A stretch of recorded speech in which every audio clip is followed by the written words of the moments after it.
ระอาจารย์สุทินสุจินนธรรมโมเจ้าอาวาสวัดขัวมุงอำเภอสารปีวันนี้ท่านจะได้เมตตามาเทศนาธรรมหลวงมหาชาติล้านนาในกันที่10สักกบันนะครับก่อนที่จะเริ่มเทศขอเรียนเชิญครับอาจารย์อุมาพรเสริฐพันนึกนะครับได้จุดเทียนนะครับในบาตรน้ำมนต์นะครับ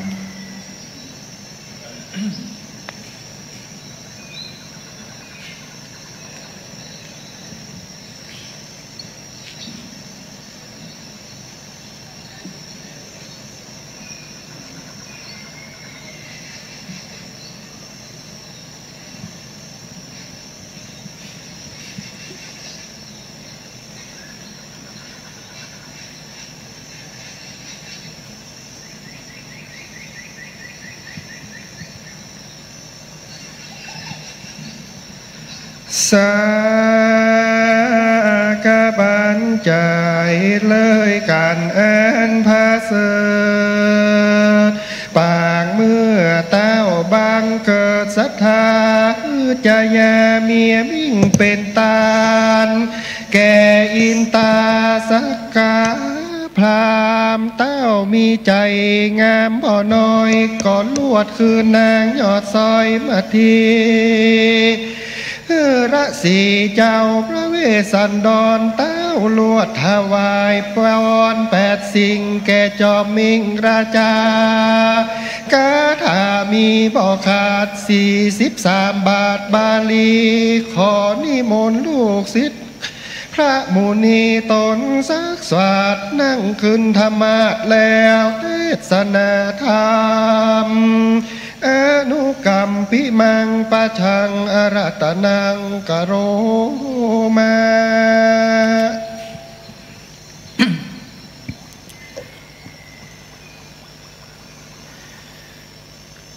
สุ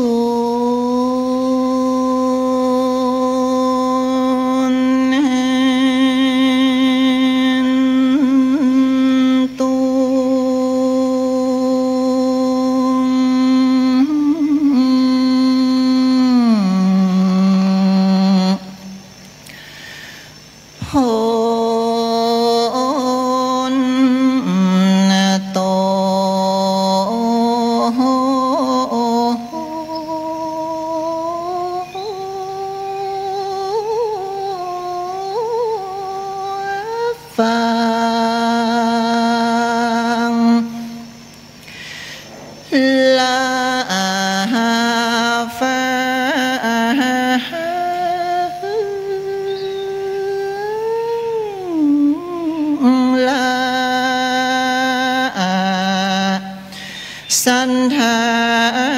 จุงฟังดีทีถอยตั้งเด็กหญิงใจน้อยเท่าแก่จะลาโซมาฟังธรรมประปุณโธอย่ามีใจโมโห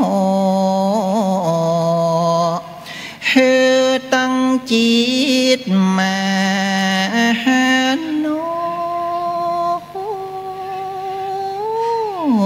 อย่าได้ไหวหวั่นเซิงศาสนาจะเกิงภัยอย่าได้ไหวหวันเฮตั้งมโนวามา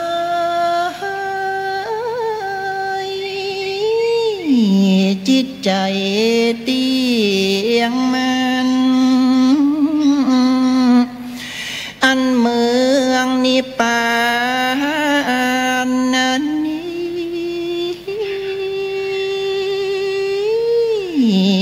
เป็นที่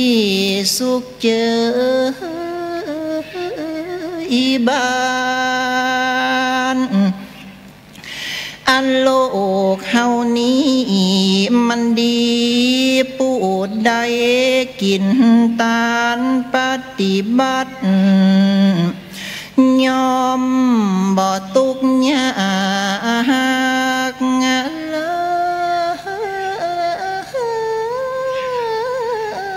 ยตุกสิ่ง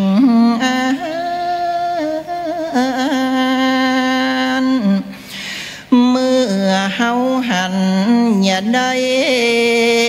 เพิกเชย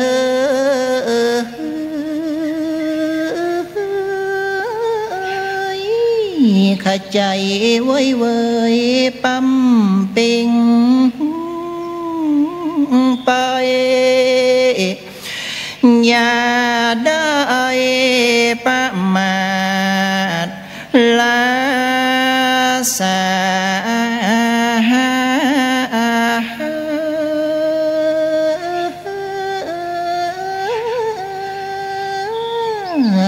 เป่ามองได้ตั้งยิงเละใจเฮือจำจืดได้อันว่าปูนใดได้ฟังการนั้นนี้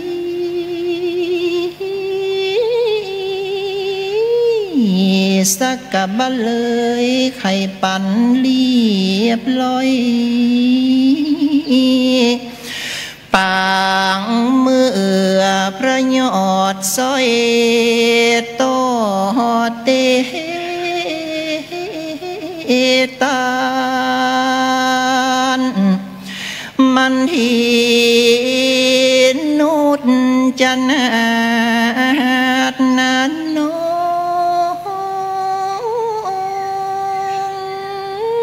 งเมียมิ่ง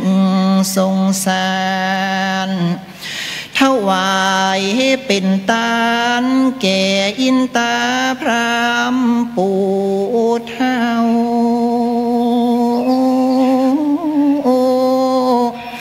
อันนี้ละมิดเล่าละเป็ดลงมาพระอินตันเต้าอาสาน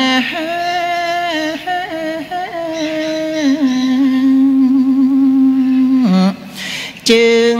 เสด็จลงมาสองเจืองเจ้า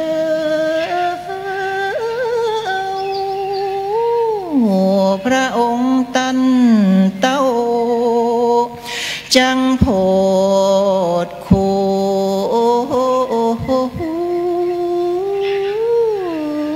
อุณการ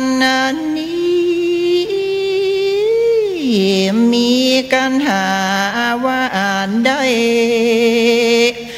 43พระคาถานั้นเส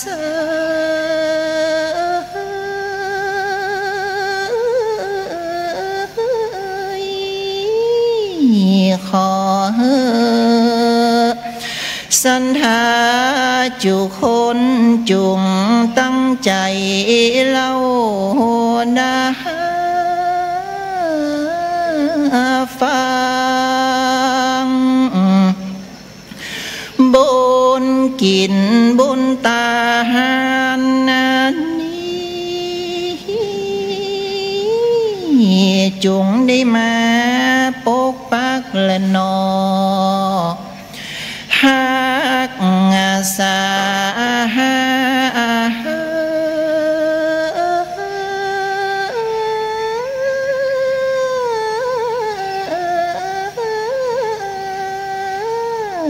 ยังสันทาได้เข้าถึงยังทำประปุณธาเจ้า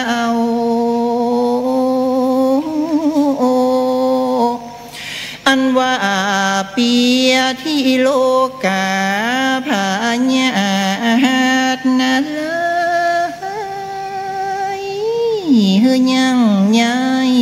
จากกาญากังขอมีอายุยิ่งยืนนาโรยวาสา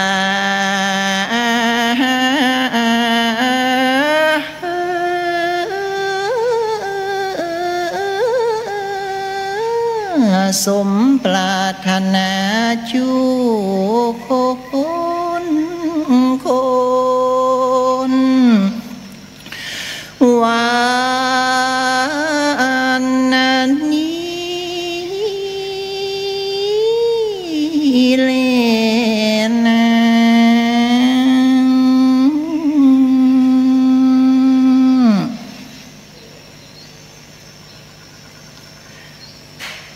มือ10 นิ้ว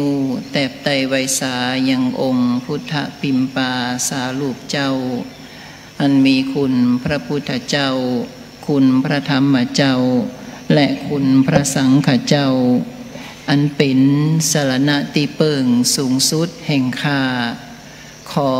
ความผาสุกความเจริญมายังคณาจารย์และนักศึกษาอุบาสกอุบาสิกาที่ได้มีจิตใจ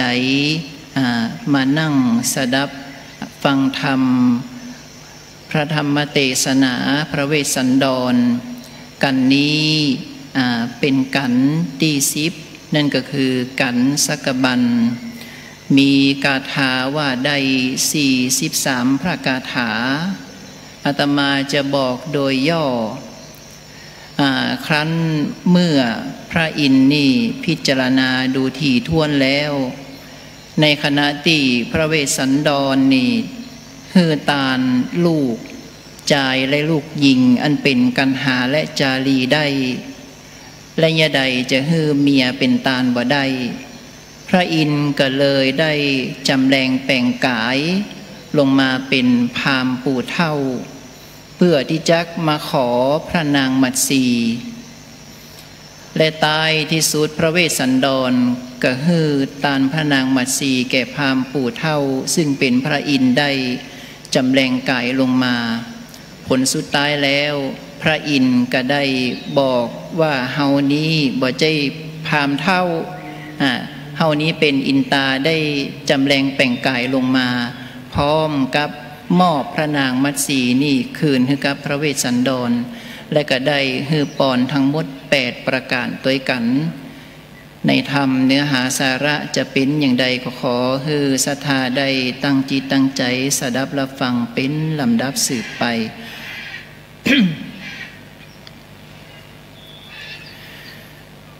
นะโมตัสสะภะคะวะโตอะระหะโตสัมมาสัมพุทธัสสะเหวันเตสุอัญญมัญญังสัมโมทะนิยังกะทังกันเตนะสุลัมดาม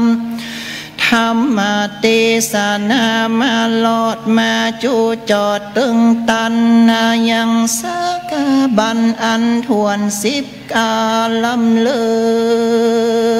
ศอันพาเสดด้วยปาลามีในกาลยามนั้นพระญาอินตาวิเศษรู้แจ้งเหตุหอลาทายวันวานีโสเต้าผู้สร้างพานวดเป็นจีเต้าผู้มีเวทสันตัลลาดหือสองน้อยนาดเป็นตาลแผ่นดินดานไว้วันกองกองสารนันถึงผมโลกอินตานี้ไกกาลาบัดนี้จักมี ใจผู้หนึ่งเจือจันถอยจะเข้าไปสู่นอลาพระเวสสันนั้นโดนขอเอานางลาจามทีผู้ปางกอบด้วยอินทีลังขานางงามเงะมีวันปันตีมบานแก่ผัวตุนจักละนอทาสะโปนอยู่ในแก้วกูดงเขียวแต่คนเดียวในป่ากันว่าได้นั่งนอนนาลาจามทีจังดาการแก้วหนีไปจังพระจอมใจเวสสันตลาลาจังมีภัยอัวปานถากด้วยลูกไม้และหัวมานกวนกูกุลสาวันลงสู่ลุ่มฟ้ากายกำปิดนาเป็นพามเข้าสู่อารามพาลสีเลิศแล้วขอนังแก้วลาจามทียังยอดป่าลามีอันผาทะนาเอาแล้วกูบ่ฮื้อนางนงคานฮื้อเป็นสาแทนแก่ผู้ได้ก็จะคืนนางห่อใจน้อยนาดฮือแก่พระเวสสันตลาลาดลาสีแล้ว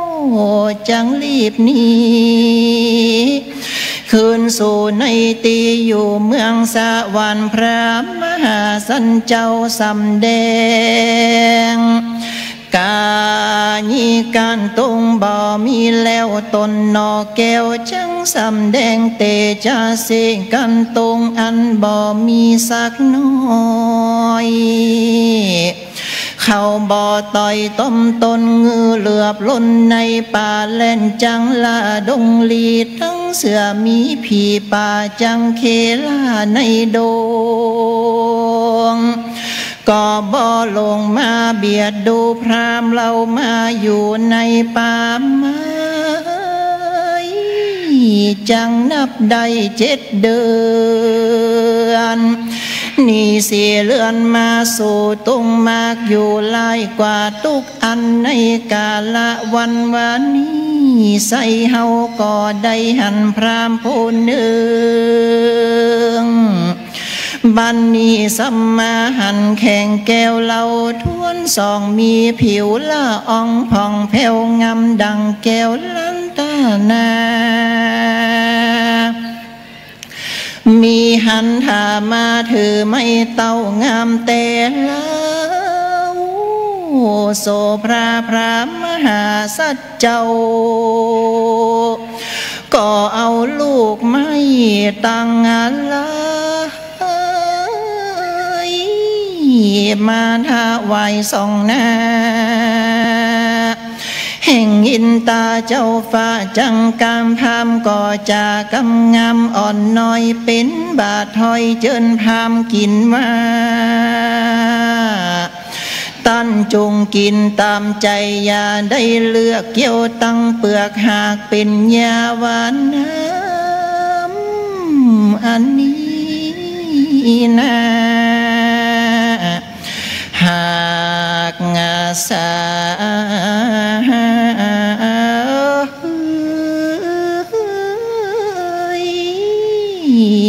เย็นก็เย็น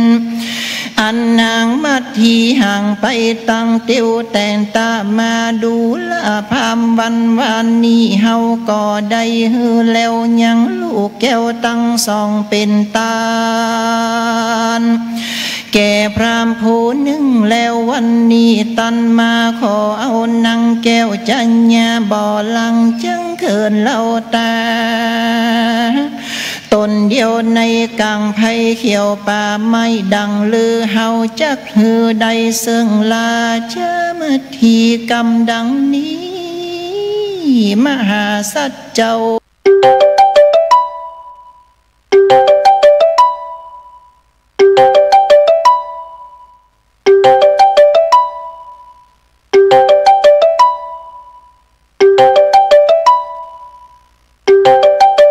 น้อย ากบ่ลับลี่หากจำเอาอันว่าเฮากะตำทุกมือ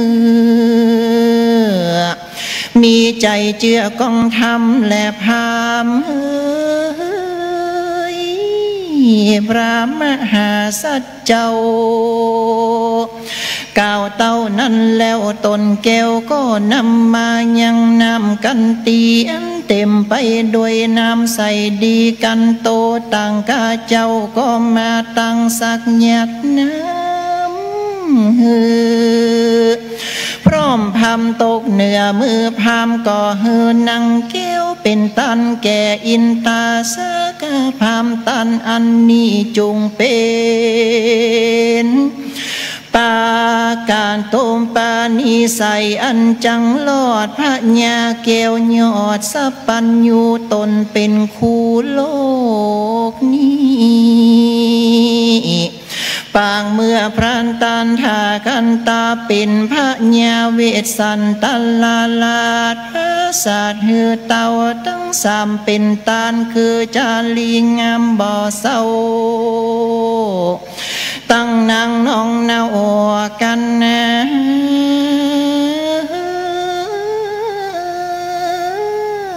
เล่นนางพระญาตนเม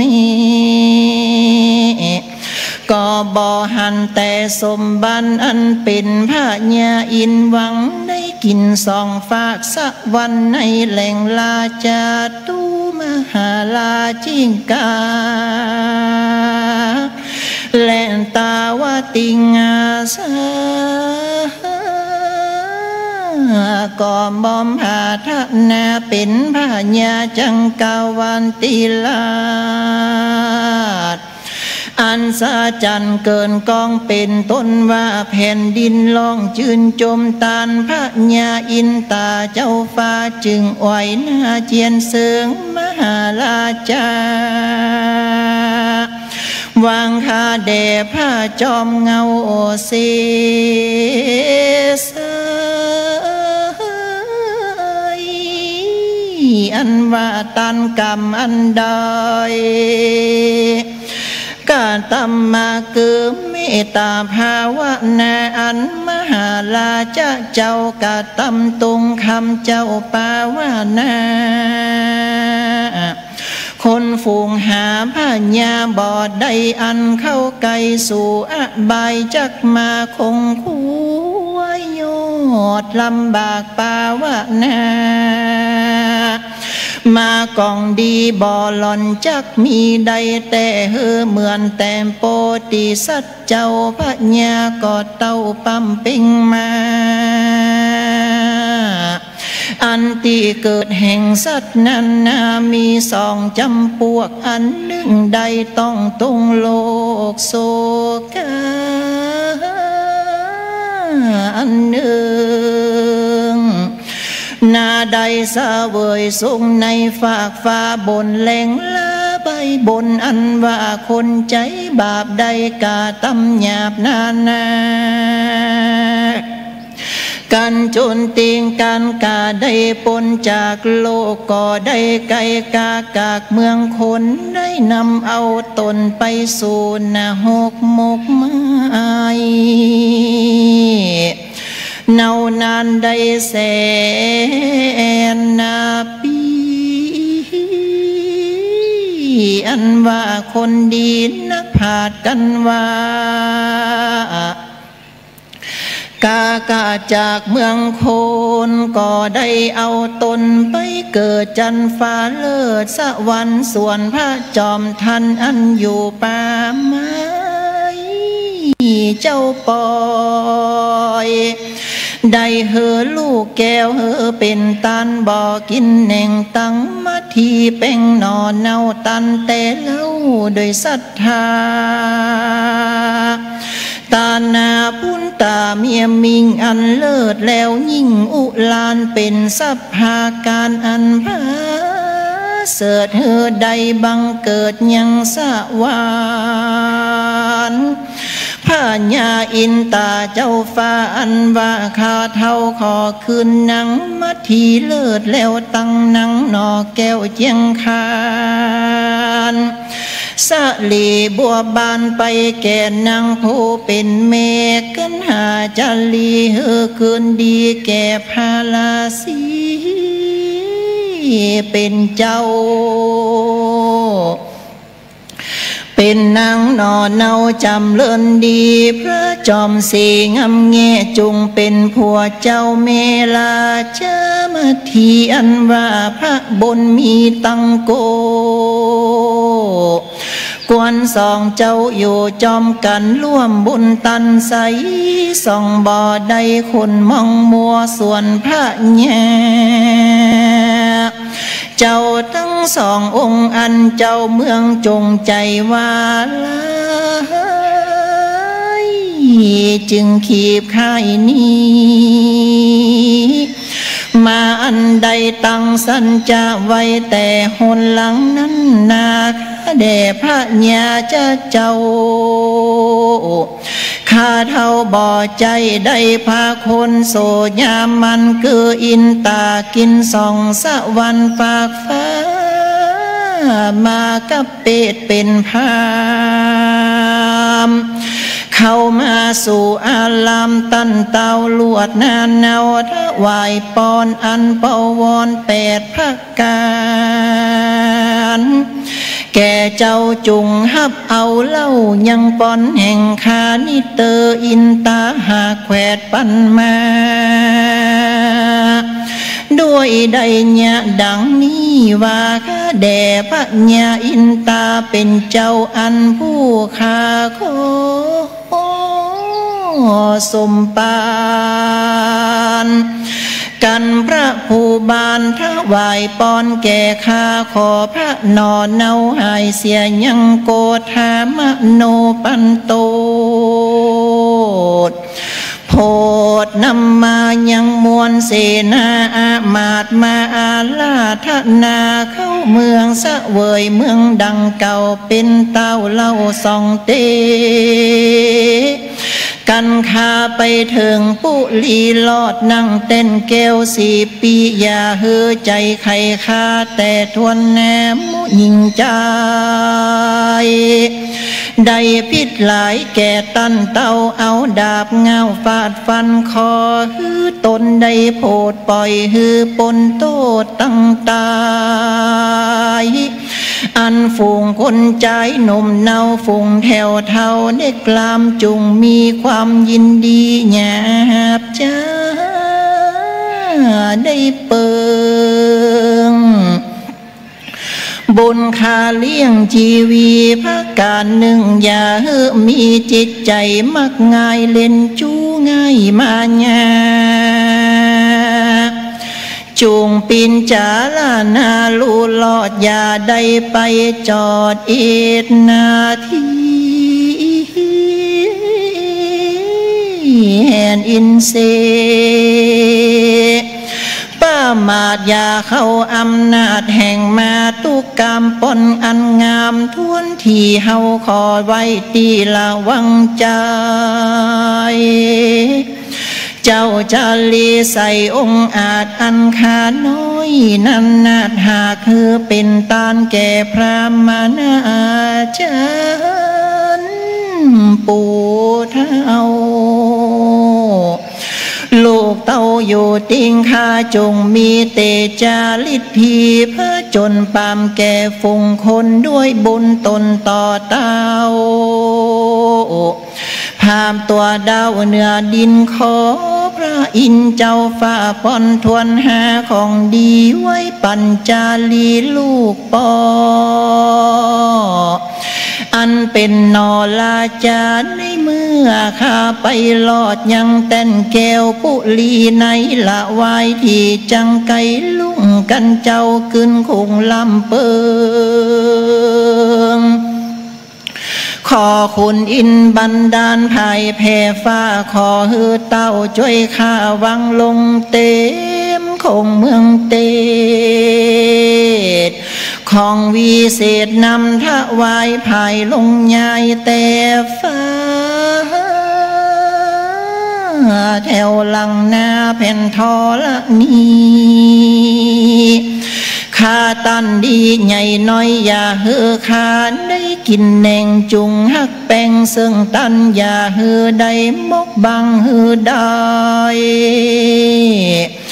ซึ่งของตันสมใจปอนเจ็ดสิ่งขอเจ้าจิ้งปันตันสมใจปอนเจ็ดสิ่งขอเจ้าภาคการหนึ่งนั้นนากันว่าข้าตายจากเมืองคนจุง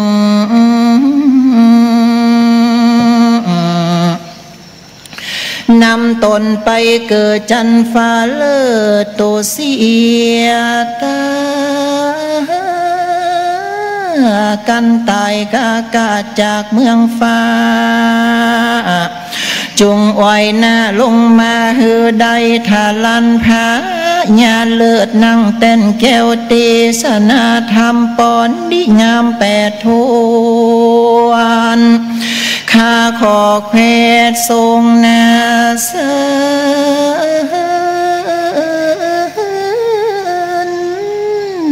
ตมัทธังปังกาเซนโตสันทาหาอิตังวันตาวะมังคาวาสุจัมปันติเวสันตลานสาวะลังหันตัวปิงขะเว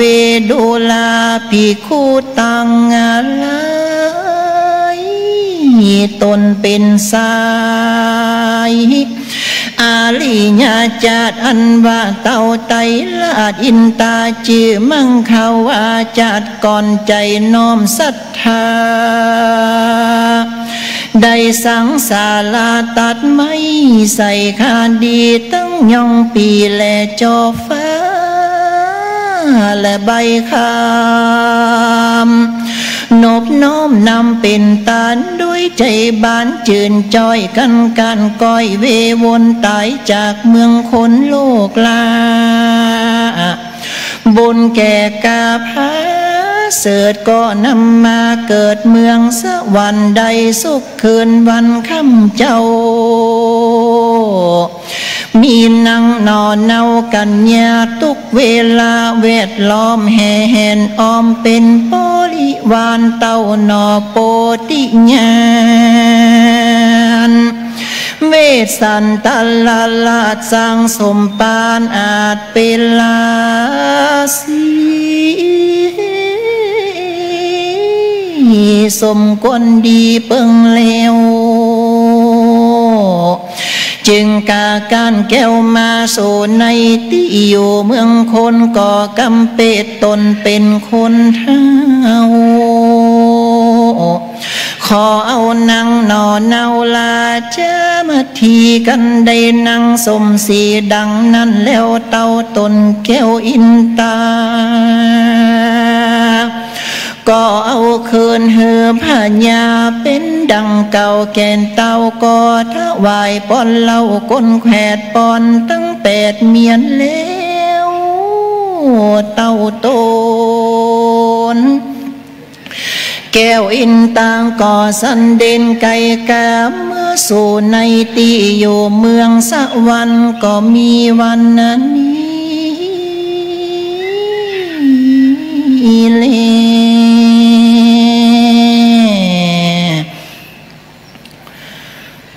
โอ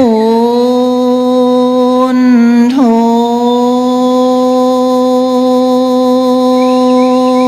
น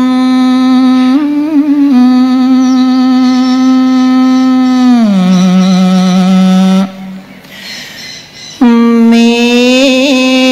นาโท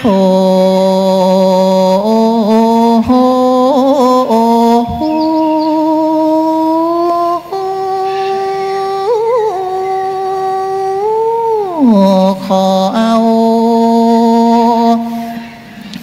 พระปุณโธเป็นตีตั้ง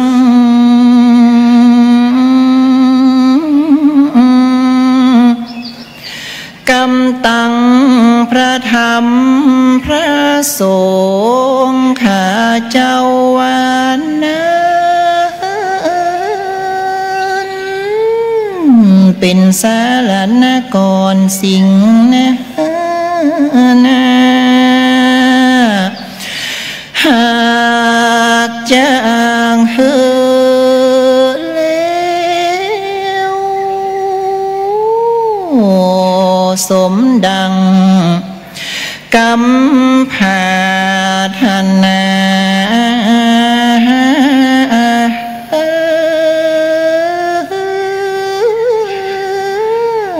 แก่มูลสันหายิ่งใจหนุ่มเท่า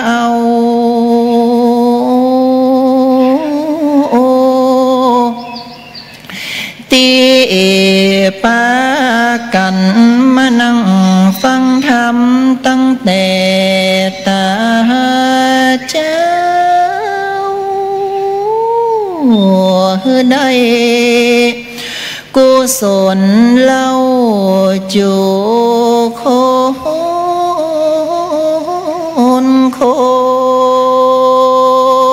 น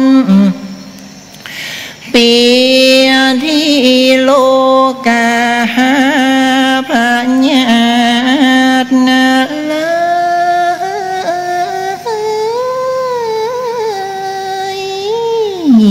ขอถอยโห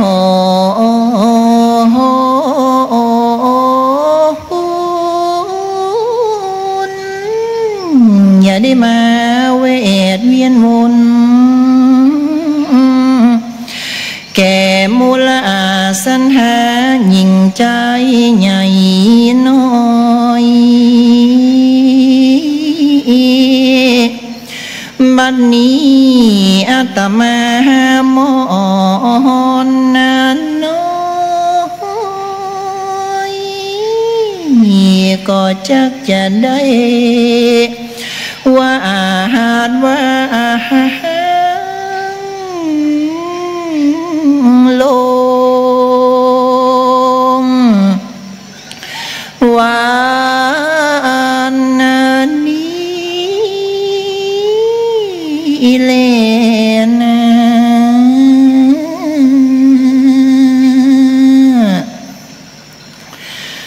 สังกาปะปังนิทิตังขีญาสังวันนาวิเศษจะห้องเหตุยังสกบันอันผาดำผาดาไปโดยกาถาว่าได้43หากาถาก็บังคมสมเลศเสด็จสาธุ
ต่อไปนะครับจะได้ถวายกันธรรมนะครับขอได้รับเกียรติจากรองศาสตราจารย์ดร.บุญนินเกตนะครับ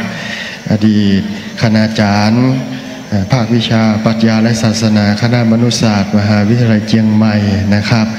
ได้ให้เกียรติประเคนนะครับเครื่องไตรยตาลนะครับ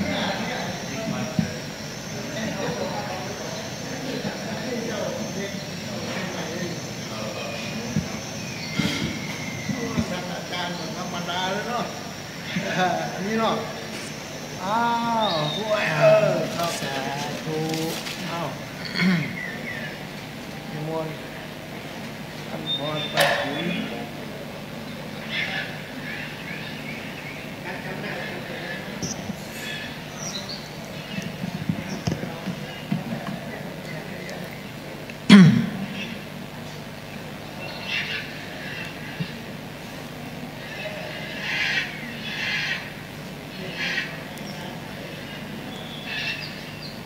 อันดับถัดจากนี้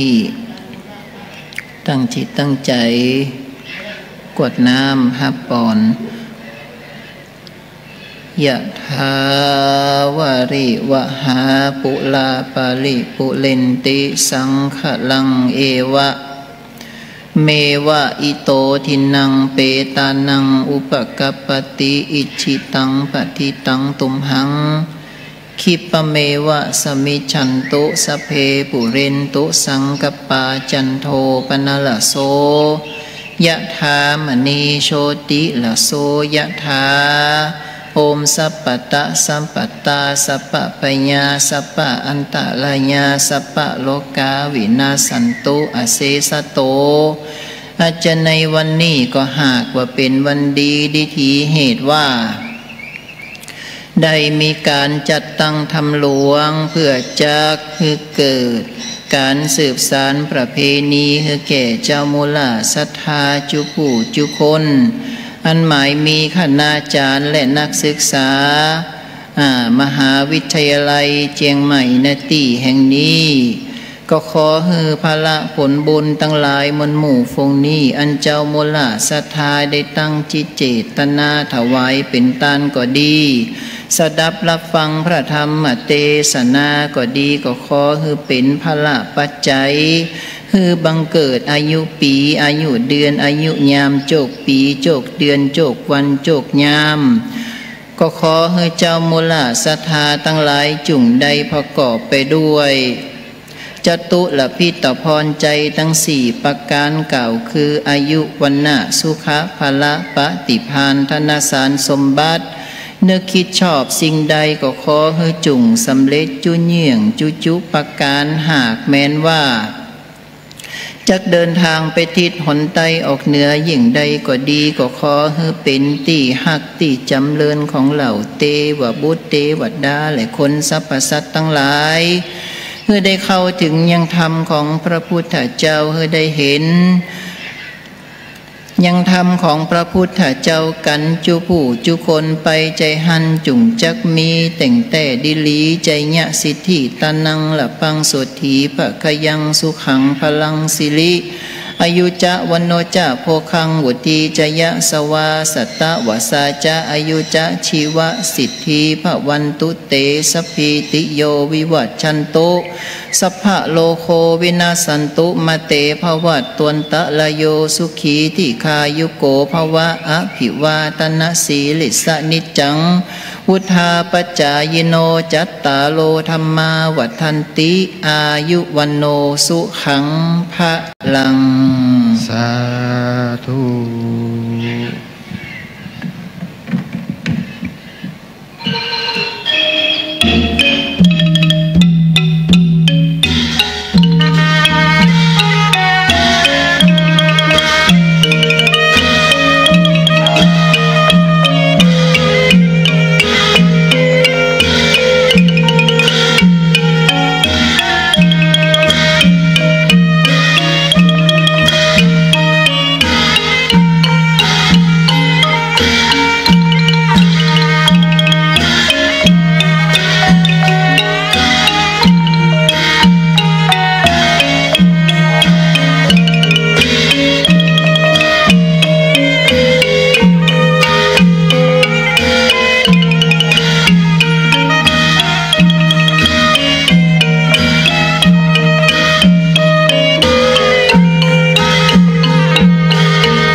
ไวสายังองค์แสดงพระธรรมเทศนากันที่11มหาราชอันได้รับเมตตาจากท่านพระครูสังฆพัฒน์วิมลเจ้าวาดวัดบ้านมอนอำเภอสันกำแพงจังหวัดเชียงใหม่ด้วยความเคารพยิ่งวันนี้ก็ได้เวลาอันสมควรที่เราจะได้ต่อกันต่อไปในกันที่11ก่อนที่อันตนตัวแห่งกระผมจะได้อาราธนาซึ่งยังพระธรรมก็ขอกราบเป็นเชิญครับผู้ช่วยศาสตราจารย์เจ้าผู้ช่วยศาสตราจารย์ผู้ช่วยศาสตราจารย์เจ้าสุพิษรุ่งเรืองศรีเป็นตัวแทนในการจุดเตียนติบัติน้ำมนต์ตั้งหน้าข้างพระมาเทพัฒน์ขอกราบเป็นเชิญครับ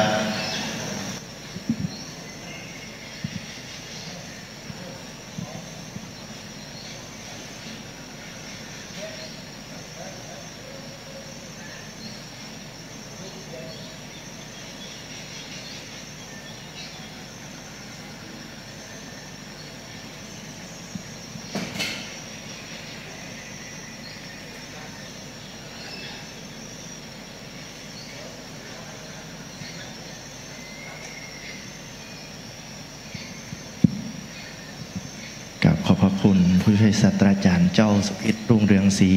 เป็นอย่างสูงครับเป็นเชิญนั่งข้างรองศาสตราจารย์ดร.บุญเนรเกตได้เลยนะครับ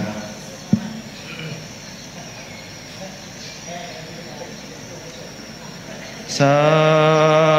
งฆบัณฑ์ได้รับการฟังมาบ่ขาดบัดนี้ก็รอดมหาลาภปานใหญ่กว่าอ่างปังเมื่อพรามนำโลกพระเจ้าจ้างเจอกันหาจะดีมาสู่เมื่อเสมเปแห่งเต้าราดสันใจเต้าก็มีใจจุ่มเจยบานก็ไทยเอาลานสองนอกแก้วไทยออกแล้วก็ได้เป็นได้น้ำซิมโมไข่ทรงเกตก็เอาสองนอเนาหากลุกงามตามลำดับกันดาบ่มีขาด96 บาทบาเลขอนิโมนโลกศิษย์พระมุนีขึ้นธรรมาสแก้วแล้วเต้นสนาธรรมผู้ข้าขอใส่ระบำใส่กับปายกับเก้าหือหมู่ข้าอ่านเจ้าได้นำมันสังการไข่ขยามันแห่งเพื่อแจงใจแก่มูลลันศรัทธาและนาอ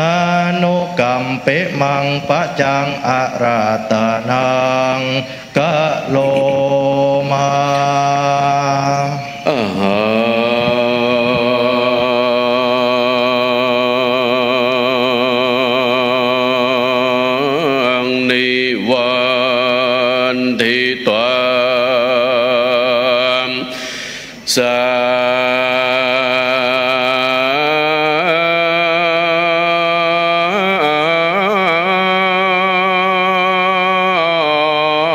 สนาตาญาโตอุทโธเมนาโท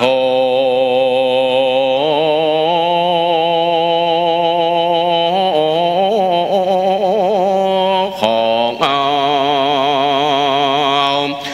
พระพุทโธ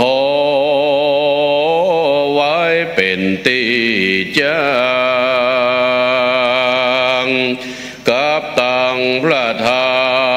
มพระสงฆ์นั้นเป็นสรณะก่อนสิ่งใด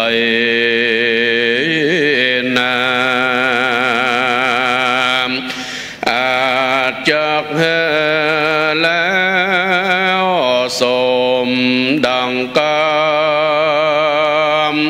ภาทนา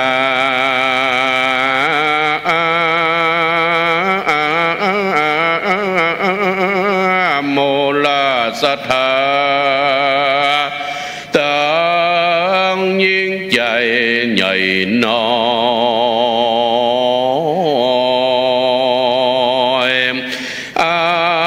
มานั่งเลี้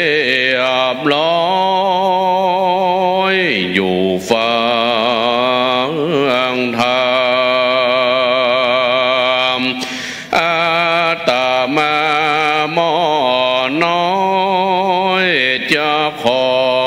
กล่าวถ้อ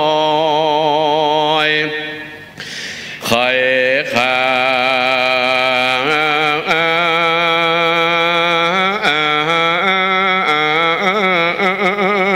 ก็กลัววจีกรรมมาปานบาปกรรมมาถูกต้องเป็นนิวรณ์บ่วงกองไกลจากหนอตา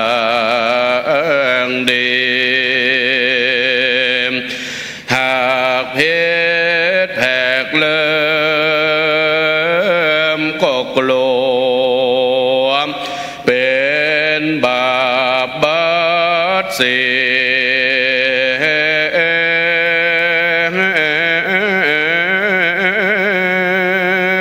ยขอพระติ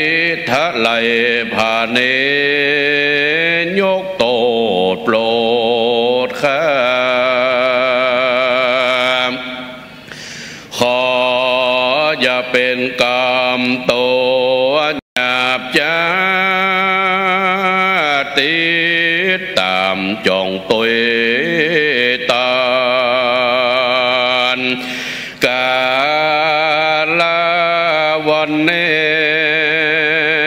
ก็มาเป็นวันเดเตเท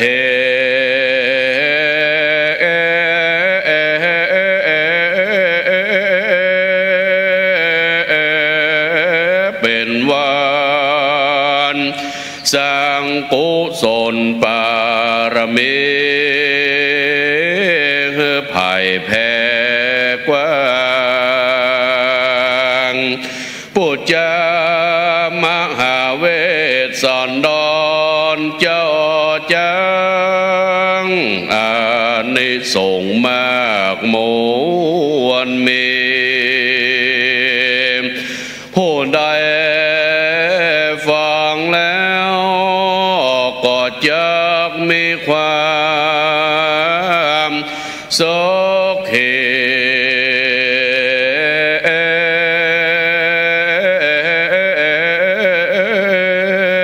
นาติกิจการงานเด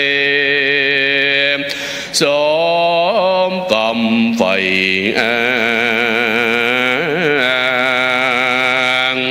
บ่มีกาดวางกูนอโคนผู้ใดฟังแล้วก็จะเกิดพลาโภ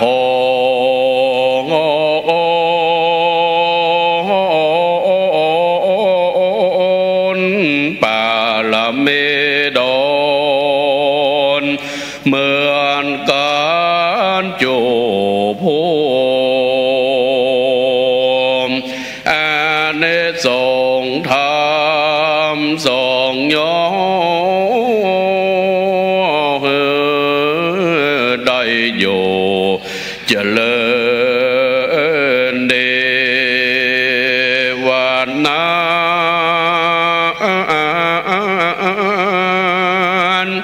และนา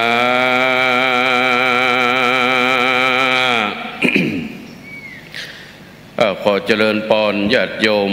สาธุชนทั้งหลายธรรมมีคาถาต่อจากนี้ไปนั้นจะเป็นการแสดงพระธรรมเทศนามหาจารย์พระเวสสันดรจาดกซึ่งดำเนินความมาจนถึงตอนที่11หรือว่ากันที่11แล้วกันนี้มีชื่อว่ากันมหาราชมีพระคาถาว่าได้69 บาทพระคาถาจะได้พรรณนาไปจนถึงตอนที่ปู่พามชูชกได้นำเอาจารีกันหาเดินทางเพื่อจะกลับไปเป็นขอทานค่าใจอย่างบ้านแต่ในครั้งนั้นเทวดาก็บันดาลให้เกิดหนทาง2 หนทางหนึ่งนั้นกลับเมืองกริงคราชอีกทางหนึ่งนั้นก็กลับเมืองนครสีพีหรือว่าเมืองเจตุดร ครั้งนั้นเทวดาบันดาลจิตใจของปู่พามเท่าชูชกนำเอาสองกุมารกุมารีปิกยังเมือง4 ปีครั้งนั้นพญาสีสนใจก็ฝันว่ามีชายผู้หนึ่งนำเอาดอกไม้ดอกบัว2 ดอกมาถวายแจ้งเจ้ามาก็คือโหราจารย์ทำนายทายทักปรากฏว่าถ้าบัจใจลูกก็หลานเนอจะได้ปิกคืนบ้านคืนเมืองครั้งนั้นก็บอกให้หมู่เสนาอามาตย์ข้าราชบริพารทั้งหลายไปเกิดอยู่ที่ปากประตูเมืองปรากฏว่าไปปาใส่คนเท่าปาละอ่อนมา2 คนพระใจไม่ยิงก็เลยให้ปามาเข้าเฝ้าที่ท้องพระโรงที่นั่นพญาสีสนใจก็ไถ่สวนทวนถามได้ความมาแล้วว่าเป็นหลานของตัวเก่าครั้งนั้นพระเวสสันดรได้กดก้าไถ่ไว้แล้วว่าไปภายภาคหน้าตอนที่ปู่พามเท่าชูโชคไปขอนั้นพระเวสสันดรได้ทำนายอนาคตไว้แล้วบ่ได้บอกปู่พามไว้ว่าในอนาคตตการเนี่ยอาจจะบักใกล้บักไก่ตะใดก็คงจะมีคนมาไถ่เอาแต่ว่าการจะมาไถ่ลูกกษัตริย์นั้นจำเป็นที่จะต้องหาเงินหาคำมาจำนวนนักครั้งนั้นเลยโกรธกล้าของเจ้าจารีผู้เป็นผู้ปี้เป็นพระใจนี่เรียกว่าเงินคำเนี่ยเอาคำมาอยู่ปันกหาปณะคำปันนิคะปอแป้งมาตกแต่งคือเป็นค่าแก่ปู่พามเอาไทยเอาเจ้าจารีส่วนว่านางกันหาอันเป็นแม่ยิงนั้นมีกล้านับเหลือเปิ้นเอาค่ายิงค่าใจงัวควายอย่างละ100เอามาเป็นกล้าไทยเอาเจ้ากันหาเพราะฉะนั้นแล้วเราจึงได้หันว่า การประดับประดาในงานตั้งทำหลวงเปิ้นฮ้องว่าจะมีตุงฮาวที่มีค่ายิงค่าใจจะแปลงหูบไม่ยิงหูบประใจหูบจ้างหูบม้าหูบงอหูบควายอยู่อย่างละ100อันนี้เปิ้นเอาว่าเป็นเอาก้าไทยเจ้ากันหาผู้เป็นผู้น้องหลังจากที่พญาสนใจไทยเอากันหาจารีเป็นที่เรียบร้อยแล้วก็จัดงานเลี้ยงขอบคุณปู่พามซึ่งเป็นวันิพกขอตานบัตรหันของกินดีของกินลำอยู่ที่เมืองกลิงกลาดเป็นเมืองตุกยากอนาถาบัตรมีของกินดีสักอย่างมหานของกินที่เมืองเจตุดรเมืองสีพีมีของกินนักของกินลำปู่พามก็กินจนต้องแตกตาย ปู่พามก็เลยจะมาตายที่กันเนี้ยตัวโกงจะมาตายแล้วนะญาติโยมทั้งหลายถัดจากนั้นไปแล้วพญาสีสนใจ พร้อมกระตังพระนางพุทธดีจารีกันหาก็ได้ตกลงปรึกษาหารือกันว่าประเดี๋ยวนี้สำนึกผิดละปู่นี่ได้ฟังกรรมเจ้า4 ปีมาสนซ่อปู่นี่ก็เป็นคนหูเบาประเดี๋ยวนี้กึดถึงโตตัวเก่าที่ได้ไล่ลูกของตัวเก่าคือพระเวสสันดรไปอยู่ในป่าแล้วสำนึกผิดก็จะขอให้เจ้าจารีกันหาเนี่ยปาเอาปู่เอาย่าเอาเสนาข้าราชบริพารทั้งหลายปากันเข้าไปฮับเอาพระเวสสันดรปิกมาเสวยราชป.2 ธรรมเทศนามหาราชการท่วน11นี้ก็จะได้พรรณนาไปจนถึงตอนนั้นเพราะฉะนั้นแล้วการต่อไปเพื่อนก็จะพร่ำพรรณนาตอนที่4 กษัตริย์ได้เดินทางไปปะแถม2 พระองค์คือพระเวสสันดรพระนางมัตสีที่ในวงกฏคีรีต่อไปดังนั้นแล้วเพื่อเป็นการเสียเวลาธรรมเทศนาก่อนนี้เป็นธรรมจตาปีคนเกิดปีเซตหรือว่าคนเกิดปีจอปีหมาจุธาตุเกตแก้วจุฬามณีผู้ใดได้ปูจาได้รับฟังพระธรรมเทศนาก่อนนี้แล้วก็ย่อมมีอานิสงส์นักเพราะธรรมเทศนาก่อนนี้นั้นล้วนแล้วแต่มีเครื่องประกอบครัวต่างๆอันปรากฏอยู่ในการปูจาธรรมมหาจารย์เวสสันดรจาดกนี้นักพอสมควรดังนั้นเพื่อเป็นการเสียเวลาเชิญชวนมวลศรัทธาญาติโยมสาธุชนทุกท่านได้สดับตาฟังพระธรรมเทศนาการมหาจารย์การท่วน11การมหาราชได้ในโอกาสบัดนี้ นะโมตัสสะภะคะวะโตอะระหะโตสัมมาสัมพุทธัสสะโปนทิสัตโตจะมันติงจันสัมโมตมานาสังกาตัวติงเยอ สเมวะสิงโสลำดับธรรมันเตสนามาบอกขาดมาถึงตึงมังหาลาดก่อนเรื่องส่วนพระบุญเรื่องผู้เงากับตังหนอดเนาละจะมาเต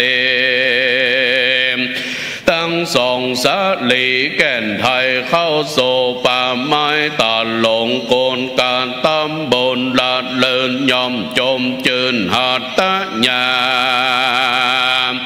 โยดในศาลาแก้วโกงอันอินตางให้วิสุกรรมแต่วามบุตแต่งให้เป็นตานวันนั้นแลโจจังโกปิส่วนว่าโจจากกาพรามโปเท่ามันก็ผูกเอาสองจังเจ้านำไปโดยหนตั้งไกลนักโสดได้60โยชน์การนะนาเตวันดามวนมากรักษาสองน้อยนาแต่กล่าวไปเมื่อตาวันใส่ตกต่ำคำหลับดอยไปดังอันเบื้องบรรจุจักรพรามมันก็มัดสองโกมันปีนองไว้เนื้อดินได้พรามยิ่งกว่าตายแต่เนื้อการกาบกินตนมันก็เขินนอนบนเนื้อข้าใหม่อันมาไขว่สมการวันนั้นแหละตัดสมิงคะเนในขาดนาบัดนั้นยังมีแต่วามบุตรตนหนึ่งวิเศษกมาเนลมิตเป็ดเหมือนแต่ดีเลมเป็นดังพาลาสีตนป้อก็เข้ามายังมีแต่วันดาตนหนึ่งก็มาเนลมิตเป็ดเหมือนแต่ดีเลมเป็นดังนางละจะมาทีตนแม่ก็เข้ามาแก้ปดปล่อยยังกุมมันน้อยตั้ง2 ปีน้องเหือพ้นจากบ่วงกองเครือข่าวแล้วก็นวดฟันการตีเจ็บตีเมยตีหายเน็ดเนยตีพรามตีแล้วกองอาบองค์ทรงเกตหือสะเวยยังเข้าน้ำวิเศษอันสุขมานแล้วกองเอาสองพระโพบานนอนอยู่ตีไกลพามเท่าโปโดยสัตสาเดในเมื่อลอยเท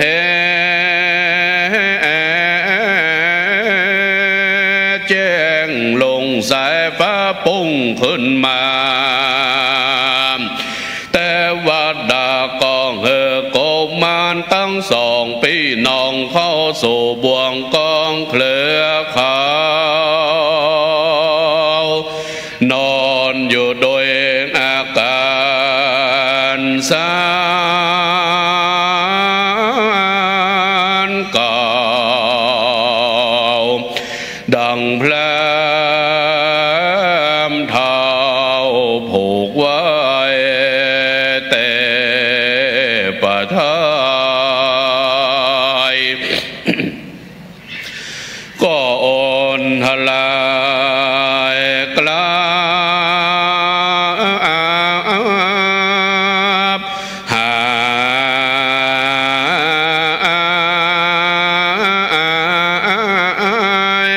ว่าไปวันนั้นแหละกุมมันตั้ง2 ปีน้องอันแต่ว่าดาหากตามรักษาบอกขาดบอกเมพญาตอันใดจริงไปต่อยตามพรามจุวันหันแลโจจังกับพรามอันแต่วันดาหากบันดอนเข้าหัวใจว่าจากไปสู่เมืองกลิงกลาดอันเป็นอาวาสแห่งตน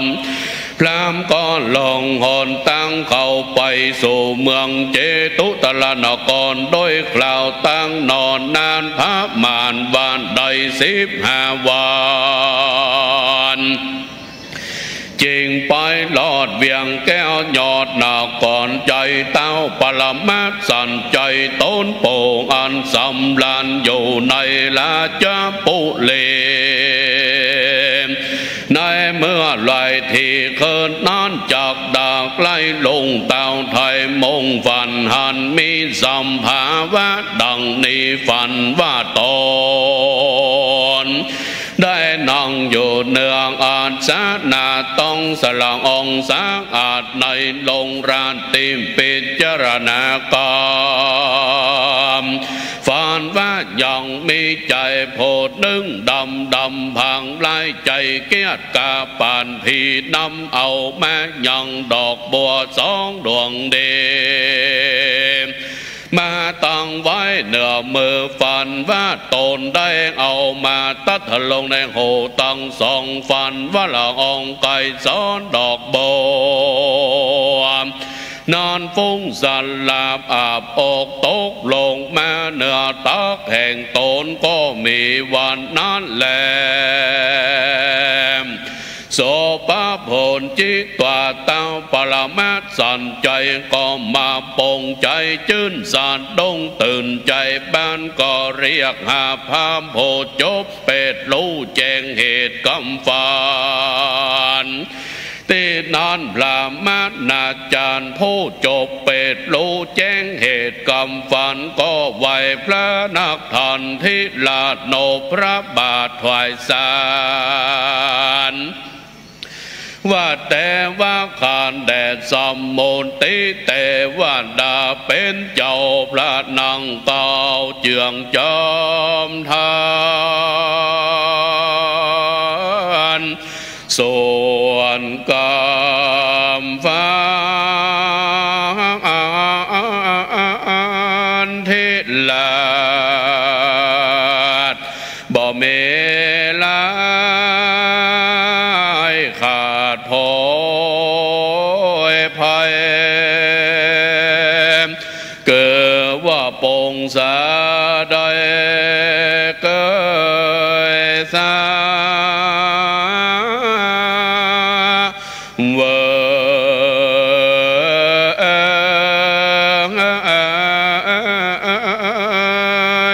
ลาดปงสา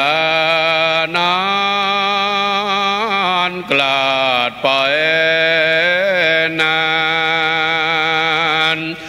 ว่าบ่แม่ลานก่อนน้อยลูกเต่าก็จะเข้ามารอดมาถึงเติงวันนี้บ่อย่าจะแลตาปรมาสันใจกองอาบองค์สงเกตโดยนามวิเศษยังคานส่องเวยพอจานะอาหารหลายสิ่งอันมีรสยิ่งนานนามปราณดับกาญาเสร็จแล้วก่อนนั่งอยู่เหนือเต้นแก้วปานลองแล้วเทวดาตั้งหลายก็นำเอาพรามปูเท่ากับตั้ง2 หน่อเนาโกมันตั้งไว้ในสนามพระญาวานั่นแหละตอนสมิงคาเนในขาดนาบาดนอนเต้าปรมาสันใจโพวันนาพรามบาดเต้ากลานสาตาลามก็จากมาถามพรามเท่าแก่ยันแรงอ่านเดินมักกาเตียวเตดใครรู้เห็นอ่านพรามได้ลานตนมาก็เก่าเป็นคาถาวางโกนโตนุตตังพละตัวจะอิเมอเนสิพรามานาง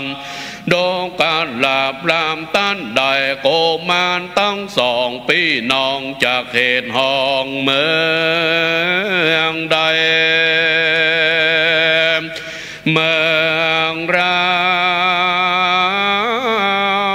วไกล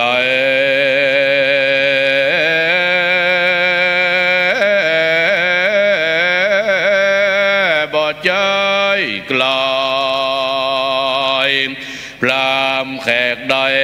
มาเถิงเติงเมืองละตีเนแล้วปล่อยจาก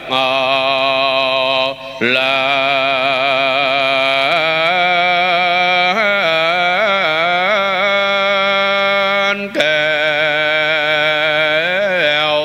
เราไปต่างได้นั้นจะจุจะกับลำฟังฝ่าไหวพระบาทเต้าเก่ากาถาว่าเมหันเตตรักกาเตวังคาแดดสมุติเตวันดาเป็นเจ้าอันว่าสองนอนเน่าโกมานพระองค์ขานใจจื้นเต่าโยกยืนหยอตานแก่ขาและนามอันว่าสองโกมานนอนเน่าข้าผู้เท่าไต่ตามขอบอดอยู่ได้ลวดหน่อมมาทรงการสัทธลามองค์งามแง่ขาดได้แต่วันเดือนเป่งนับแต่วันนานดานใด15 ครามเดือนดอบนี้แลติดนานเต้าบาลมาสั่นใจตนองค์อาจจริงได้สวัสดิ์กถาว่าตานาปะสังสาโดลาลานลักแก้วหนอทรงสารคนต้องลายเตียนย่อมสั่งเสริญยกหยอดตานแห่งพ่อเจ้าตุกคำเจ้าหลายเทก็ยังว่าเด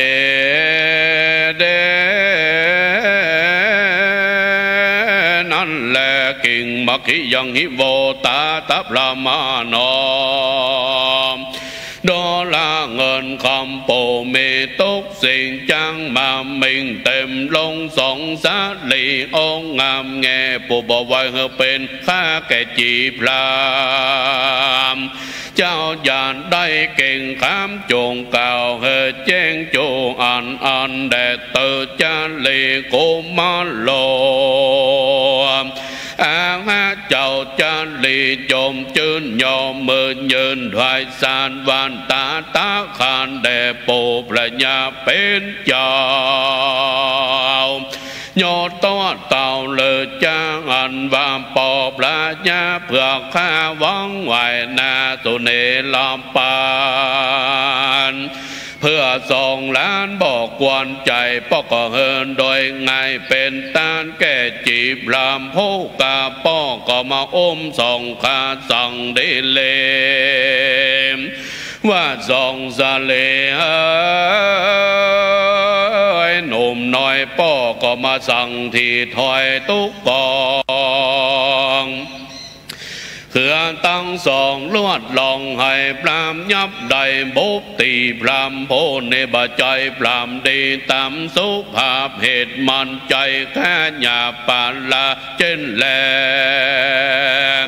อ่านวัดสองโกมางามเงื่อนฝ่าคนใดหันแน่ก็มาปุ่นคนนาเขาก่อนจากมาถามไทยปลำหอดไหลบอกมีอันใดมันก่อนจากเหินโลกโกไปเป็นข้างคอยตุกลอยเต่าเหลือใจ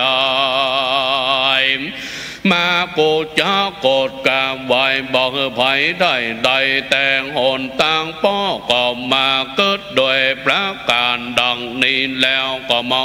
เอาตั้งสั่งตั้งลูกแก้วจะเลอันโลตวนที่ตกกองป้อก็มาปองโกดการสั่งไว้ว่าตุกอันว่าหาคำปอนนิ่งคำปอแปงมาตกแต่งให้แก่จีพรามผู้กาเป็นก้าขาจะเล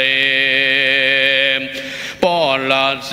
นอลาแสงสั่งขาเมื่อจับมานี่แหลงอาจุกันหอม ข้าแด่โปพระญาเป็นเจ้าส่วนกันแหนอดเนาปอกสั่งไว้เราเมื่อจักมาเพ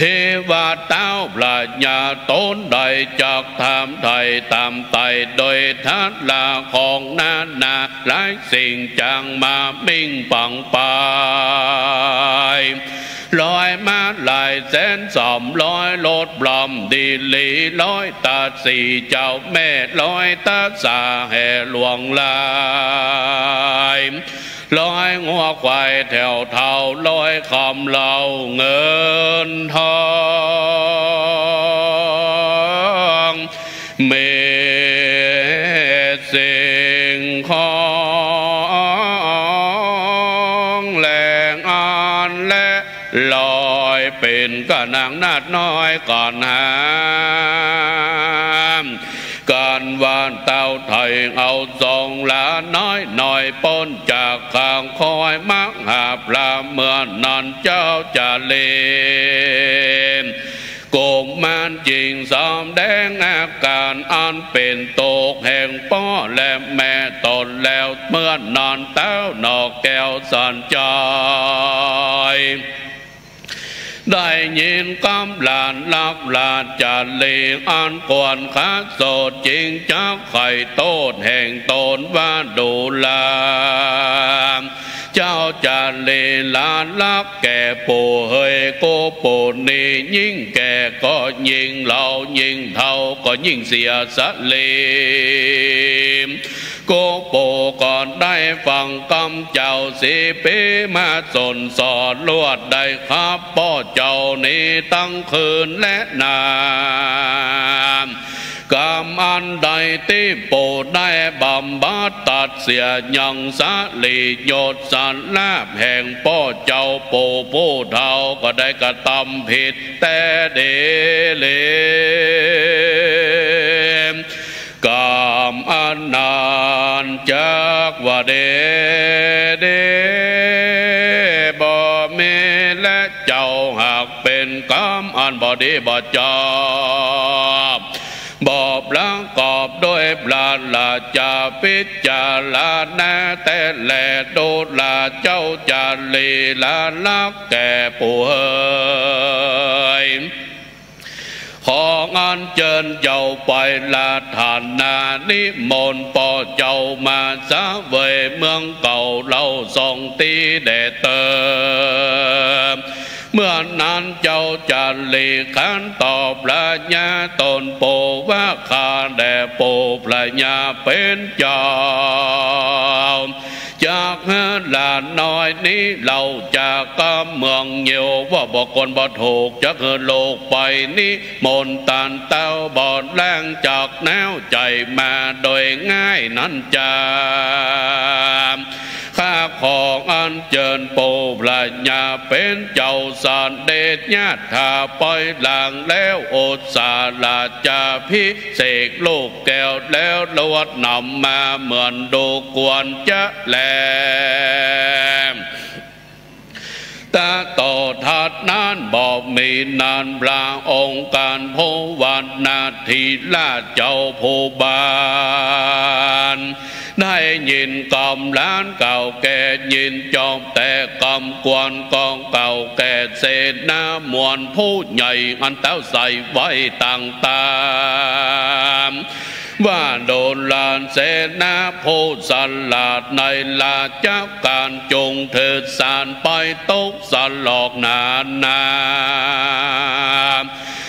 เขาแต่งดาคบกู้เศษนาจ้างโมเติมตามสายจันนักคำงามสัดหลอดโคบเครื่องปอกเขนแปงขอคำแขวนซักใหญ่ขอเงินใส่เติมตามขอต้องงามยวดหยาดขอเล็กปาดเปล่าเปิงจางใจเถิงท่านถอกทานหกศอกเมื่อบนแก้วแก่นการย้อนแก้วกลาข้าเสกมาต่อหน้าบ อกใจจมจ้างใจจมชื่นนาวใด40,000เป็นทัดลามตัวหนึ่งชื่อว่าใจญาโลกาแก้วแก่นตัวหนึ่งชื่อว่าภาพต้องแต่นจังกวานตัวหนึ่งชื่อว่าภาพเมืองมันกีรีเป็กตัวหนึ่งชื่อว่าตะไลจากเอกแก้วกุญจรตัวหนึ่งชื่อว่าสัตโทวอนขอกราบตัวหนึ่งชื่อว่าป่าปัจจนาราชและปนเมืองตัวหนึ่งชื่อว่าเอลาวันเนืองพิมานตัวหนึ่งชื่อว่าตะลงสมปานเจืองจันตัวหนึ่งชื่อว่าปานปนแสนตัวหนึ่งชื่อว่าภาพเมืองแม่นโจรแม่นตัวหนึ่งชื่อว่าเป็กพนารายแก้วแก่นสงครามตัวหนึ่งชื่อว่าใจยามพลางการเล็กการตัวหนึ่งชื่อว่าปานสมบัติตัวหนึ่งชื่อว่าตะไลจากเอกแก้วกลาโต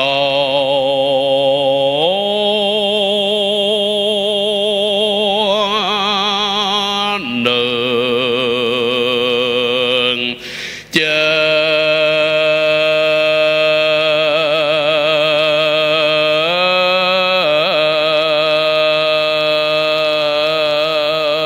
มันว่า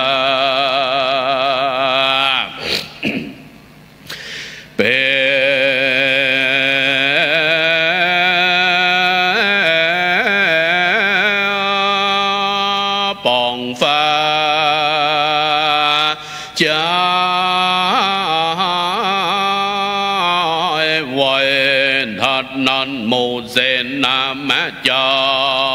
ยตกแต่งแห้งเล่มใหญ่กว้างเต่าบิมานเล่มปนปานติ้มเป่าวานตั้งแต่ภาษาคงไข่กลางตุงใหญ่วับวาดจ่อใหญ่กว่าสับสนเครื่องศึกคนขึ้นใส่หน้าไม้ใหม่และตะโนสิงเปิดปิดยิงและสีนาดอมกอาจศิลามีตังรถนานนามวลมากนายรถหากนำไปนายรถใหญ่แถวทางตั้งรถก็และรถนั่งรถลบใส่ปืนกลรถพลไฟโยนเผาเผาไม้หลอดโดยสารใจเอาไว้ตั้งหลังบังกันยันไปก่อนหน้าย้ายอยู่ท่าหุยหายโยตาไหลกับกองย้อนใหญ่หลังทมทองเมฆอนองอเนกเครื่องโลภพิเศษอาสาปังเมื่อพระราชาเป็นเจ้ารวมเล็บปนจ้างมาเสนาโยธาไปลาธนาพระญาเวสสันตลาดเจ้าปอสองวันนั้นแหละโจรจังโกปิส่วนว่าจูจังกับลามปู่เท่าหินาจาดมันได้รับราชทานมันก็มากินอาหารหลายหลากเท่าโลภมากบอกมีพระญาหันแม่ครัวดามาให้บอกเกิดเนื้อกุดไตฟังกินอยู่หันยุกเท่าหันของกินอุกเต็มขันโตกเท่าพวกบ่หูตั้งตายตั้งไอฟังลุกขยุยขยายเข้าจากินตังลาบสากับพักแปมกินตังลู่เลือดแดงไม่ใส่ตังพักไผ่พักจีใส่เครื่องดีหอมคืนบ่มีผู้อื่นกินกับเบิดหนึ่งก็เปียดตับเบิดหนึ่งก็กับย่อปูนดีพอดีก้อยเบิดหนึ่งก็มากินแกงหอยและต้มไก่เบิดหนึ่งปั่นเข้าใส่แกงบอนเบิดหนึ่งก็นอนเบิดหนึ่งก็นั่งกินเสียงอย่างตามสบายใจ พ่อตาสายอยู่มาเพื่อย้อยอาบเต็มต้นสองตามนเหมือนโฮอีบึ้งต้องใกล้ตึงปานควาย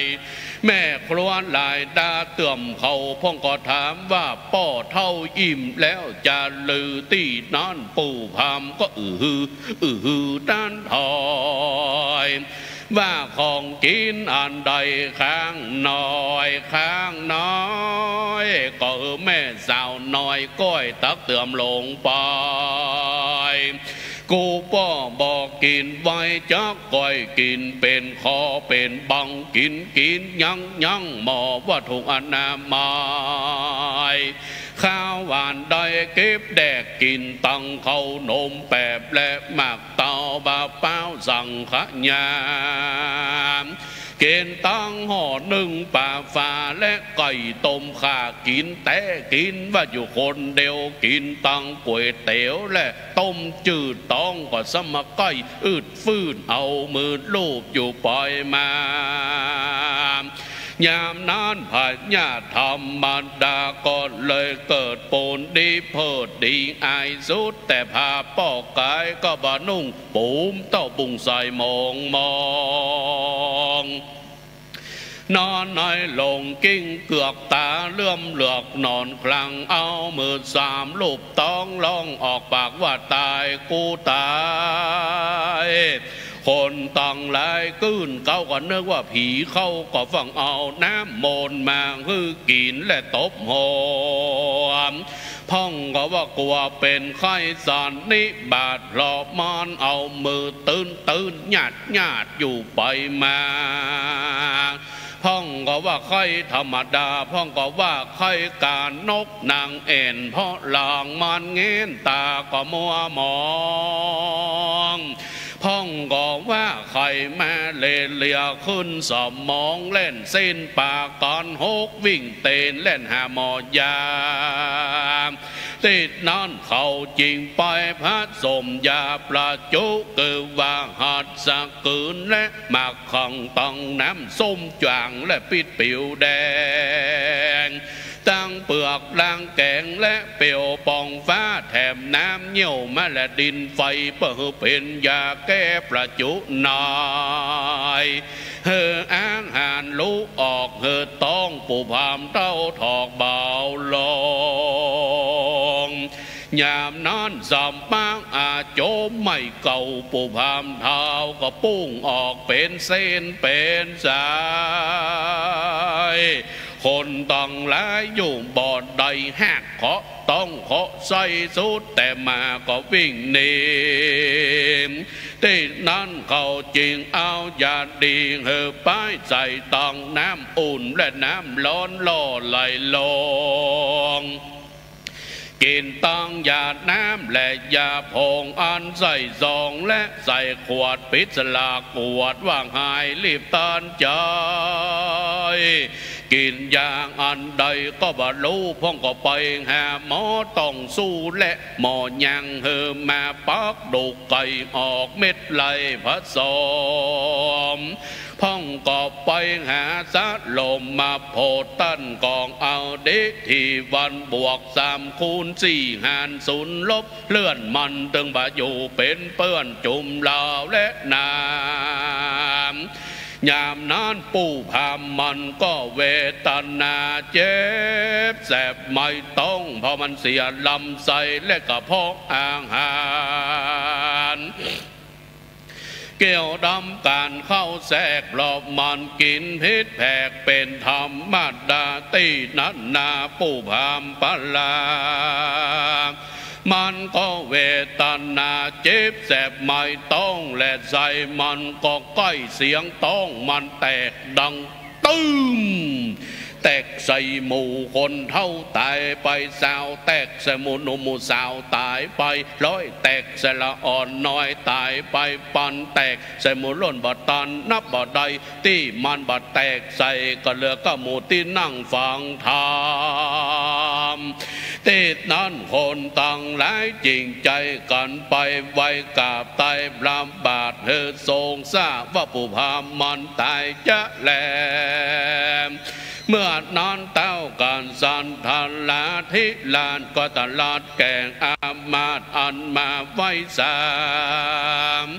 ว่าดูลางอามาตใจพรามบาปใบไล่พญาจ้าตามันหากล่างได้สุปุ่นอันอายุเสียงหันบ่ตีจักว่าสันได้เต้าจริงสั่งเฮอโกมากครั้งในใจเฮอไปซื้อเอาไม่ลงพีเลือกเอาอย่างดินดีสุดขนาดหลายร้อยบาทตาน้ำมันเงาติดนั้นเต้าปรมาสันใจก่อนทำอามาตแหลมป่าลงฮิตหมอบัณฑิตโพวิเศษเพื่อใครรู้เหตุหวานยามจากปงศพพามปู่เท่าวันไหนเล่าจากดีที่นั้นหมอบัณฑิตก็ยออ่านจุลีไก่กล่าวไหวพระบาทเจ้าตามกำเมว่าวันพกเนก็หากเป็นวันดีบ่ใจแจ้ควันพระเจ้าฟ้าแต่งห่างเสียผีเพื่อคือคนต้องหลายอยู่สวดเสด็จต่อเต้าบ้านเมืองพระราชเจ้าจักโยโศกเสมก็ควรจะแลที่นั้นโพวันในอังการลานก็ตลาดแก่งอามาตฮือหาพิพาทมาแห่น้ำตาเอาคนตาฟางมาแบกไม้แค่กองจักแวก็บ่แวกองจักไปก็บ่ปล่อยเอาคนขี้ไอมาซอกับปีไปซอตกตีตกบ้านเอาคนขาหันมาฟ้อนเจิงไปก่อนเอาคนเป็นง่อยเป็นอ่อนมาต่อยตั้งหลังเอาคนขี้ปุ่มลามมาสปายทงออกเขาเลือกเอาหมูขี้เหล่ามาถือคันขอศีลขอปอนยามนั้นเขาก็โยกเอาขอนปูพามคายเคลื่อนเก่าแก่จุมเพื่อนว่าจะเอาไปเสียที่ในเราดีจามจากเอาโซปูพามไปเสียยังแม่น้ำกงกาก็จะเอากินปูและกินปลาจากเอาโซปูพามไปเสียยังนาก็จะเสียที่ปูข้าวจากเอาไปเสียที่เกาเป้าก็กว่าเป้ามันเบาหวานจากเอาไปเสียที่เกาไม้ตาลก็กลัวตานมันบ่อใหญ่จักเอาไปเสียที่เกาไม้ไผ่ก็จะเอาไว้กินหางจักเอาไปเสียที่เกาไม้สร้างก็จะเอาไว้กินหน่อจักเอาไปเสียที่ข้างน้ำบ่อก็จะเอาไว้ตักกินจักเอาไปเสียที่ข้างน้ำลินก็จะเอาไว้เป็นที่ตักอาบและดำหัวจักเอาโซปูพามไปเสียที่หัวโคมก็กลัวผีปูพามมันมาหลอกจักเอาโซปูพามหัวงอกมาเสียที่มอชอนี่เหี่ยพอดีกาตั้งแต่เกิดใหญ่แม่บอกเคยแฮมผีนักอย่างอีเขาก็มาเก่ากำจู้จี้แวดวงสมพ่องก็ว่ากล้าขี้ปุ่มปูพามน้ำหนักมีเป็น7-8 หมื่นบ่เหมือนศพคนอื่นคนไกลสุดแต่งอาจมไหลแมดออกมีเป็น3 กระสอบตึงตังเขาก็มาเส่งก้อนปนปีว่าจะเอาโซปูพามนี้ไปเสียที่ไหนเราดีจ้าที่นั้นยังมีมานำว่าใจหนุ่มโพนึงเคยหันมันสอดมันก็มาบอกจากใคร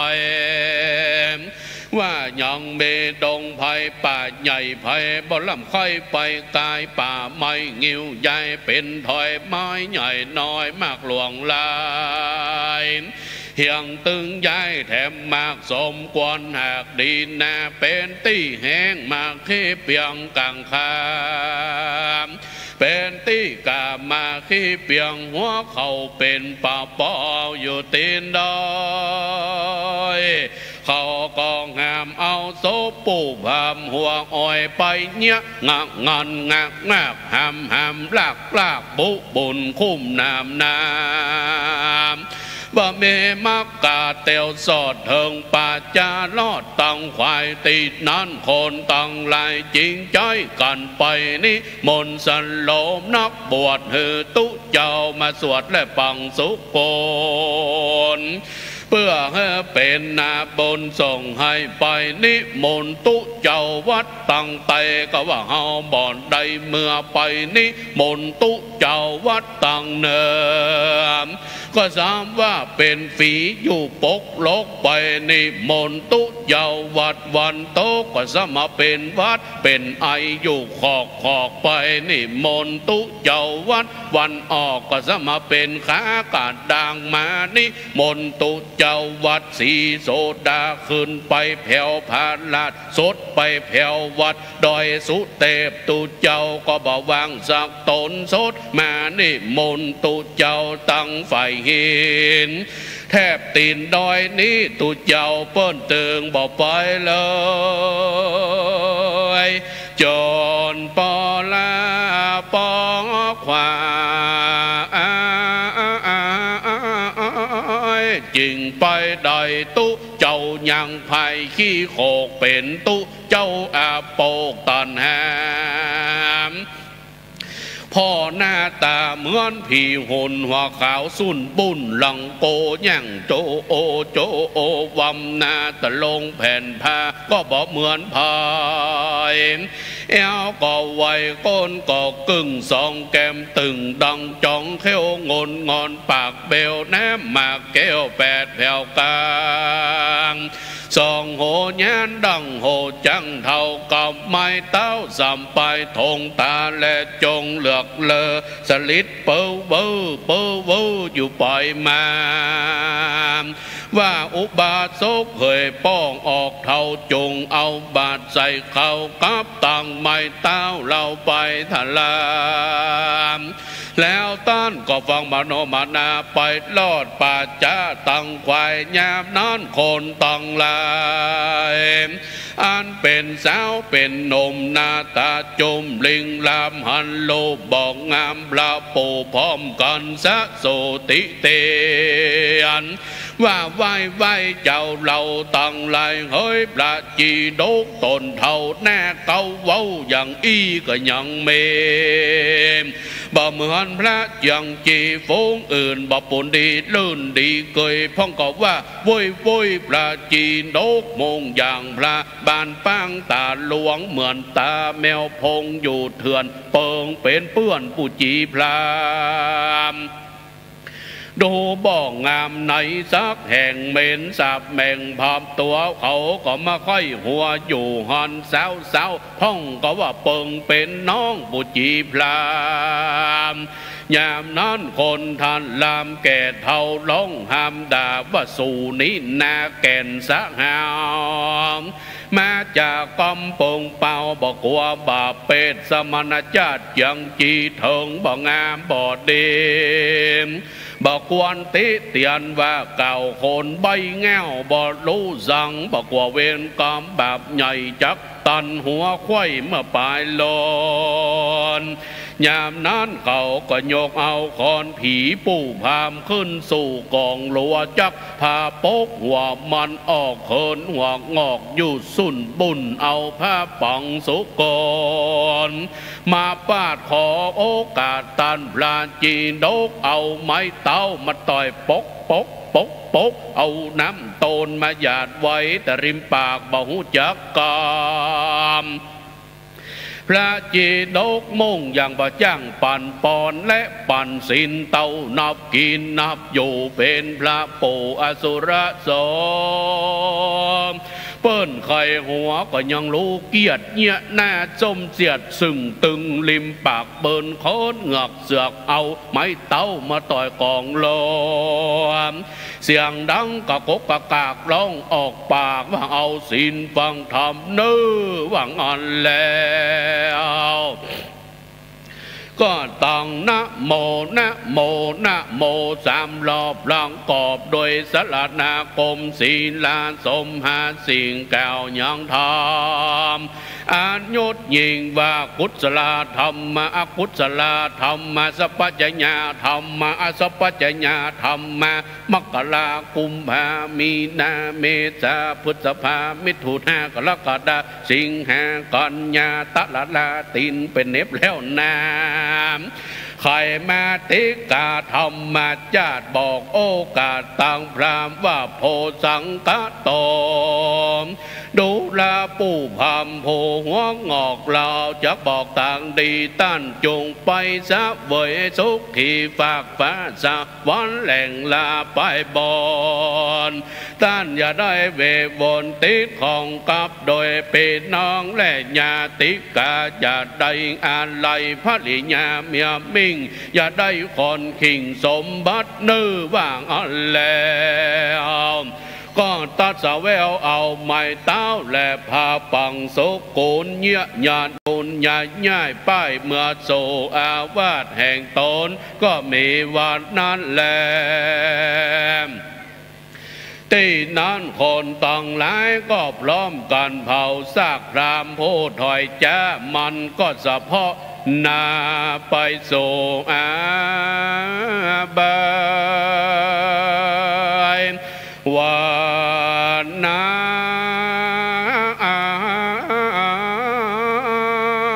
นแหละน้ำฟังลามศรัทธาตั้งหลา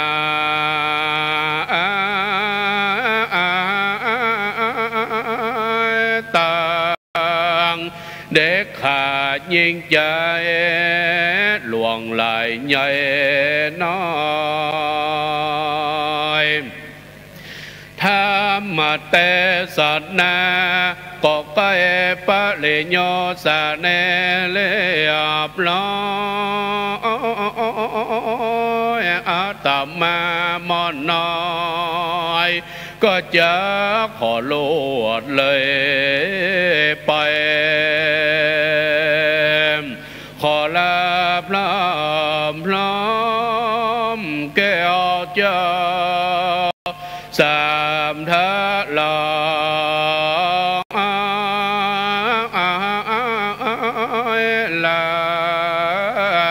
ตั้งไปนอกและไปไหนลาตั้งยิ่งใจใหญ่น้อยและตั้งป้องอาจารย์ป้อนานป้อน้อยหนุ่มเท้าจูโคนวันนี้บอดหน้าวันหน้าบอกอับจอนจะไปนิมนต์มาเต้แถมก็ได้แต่กาลเวลาตอนนี้สา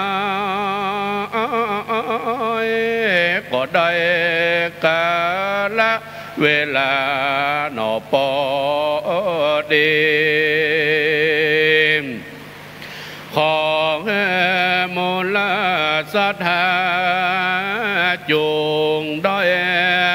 สุขี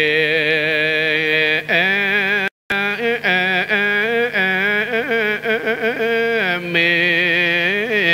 โจกใจเดหลายหลังเขาได้มั่งมนต้นตาอายุขวบเขาร้อยสาวเหมือนกันจูค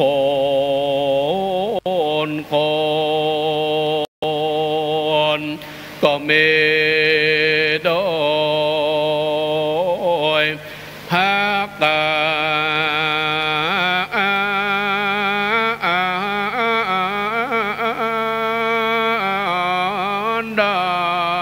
งกล่าวมานี่แลนามาลาจำปังปังในที่ตังกลีญะสังวันนาวิเศษจะห้องเหตุมหาลาดกันหลายเลืองอันปราดาไปด้วยคาถาว่าใด69 บาทคาถา